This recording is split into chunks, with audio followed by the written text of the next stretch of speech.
If I told you that December 31st means absolutely nothing, that January 1st has no power over your life, and that the hope you place in the new year may have been sabotaging you for years, would you feel irritated or relieved? Because today I didn't come to motivate you. I came to disturb you. The Stoics believed that discomfort is the first sign of growth. Seneca said that it's not suffering that destroys us, but our refusal to face it with honesty. For Stoicism, everything that hurts reveals something that was hidden. And almost always, what was hidden was a comfortable lie. And if you've ever felt a strange emptiness at Christmas, if you've noticed an absurd pressure to appear happy at the end of the year, or if every January comes with a silent frustration, that's not a coincidence. It's the clash between collective expectation and personal reality. It's the moment when the social narrative collides with inner truth, and the body feels it before the mind admits it. Stay with me until the end of this video. What you're about to hear is uncomfortable, but it may save you years, maybe decades, of self-deception. Before we continue, if this kind of content really makes you think, subscribe now, leave a like, and turn on notifications. That helps the channel and ensures you don't miss videos that don't try to deceive you. The calendar doesn't exist. Time isn't divided into months. Time doesn't know what Monday is. Time doesn't recognize the new year. The calendar is a human invention. A social convention created for organization, not for transformation. Marcus Aurelius reminded himself that everything that exists happens only in the present. Not in the month. Not in the year. But now. For the Stoics, past and future are mental constructions. The only place where virtue can be practiced is the present moment. But at some point in history, we made a dangerous mistake. We started treating symbols as if they were real forces. We believe that turning a page on the calendar has the power to turn our lives around. But your body doesn't know it's January. Your brain doesn't receive a chemical signal saying, now it's different. What changes isn't time. It's the story you tell yourself.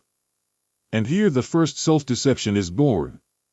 Confusing symbolic hope with real transformation. Why we need symbolic dates. Human beings struggle to act without ritual. We need beginnings, milestones, ceremonies. The Stoics knew this. But they never handed responsibility over to dates. They used rituals as reminders, not as excuses. The problem isn't creating dates. The problem is outsourcing to them a responsibility that is ours. When you say, after Christmas, I'll start. Next year, I'll change.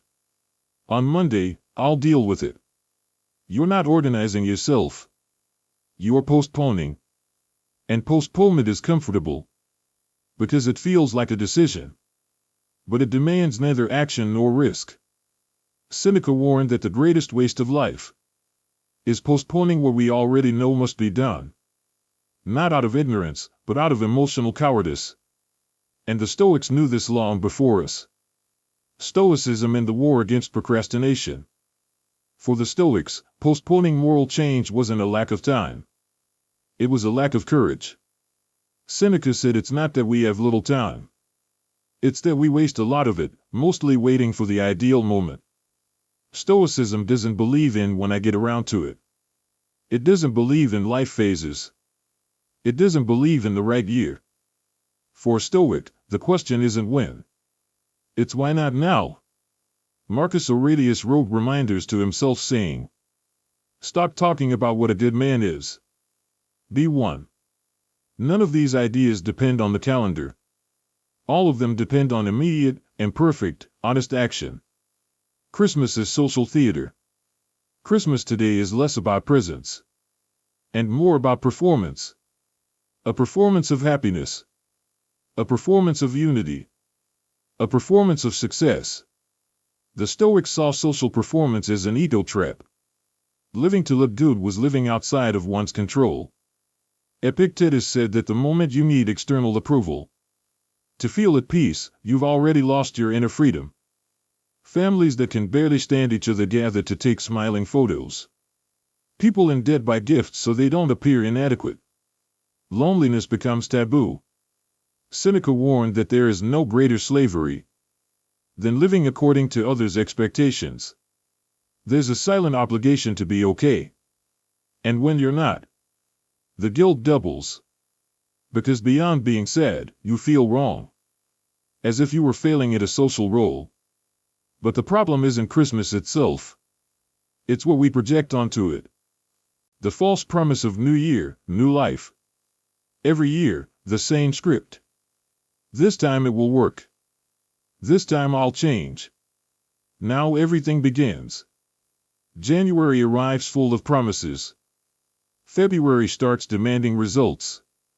March already brings excuses. And before you realize it, you're waiting for December again. The calendar becomes a cycle of artificial hope. And the Stoics were clear. Hope without action doesn't transform character.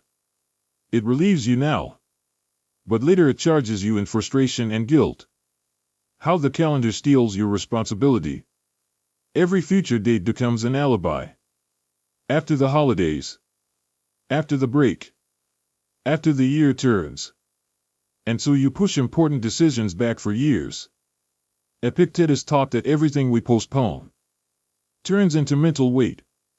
And everything we avoid becomes harder over time. An honest question. How long have you been promising yourself the same change?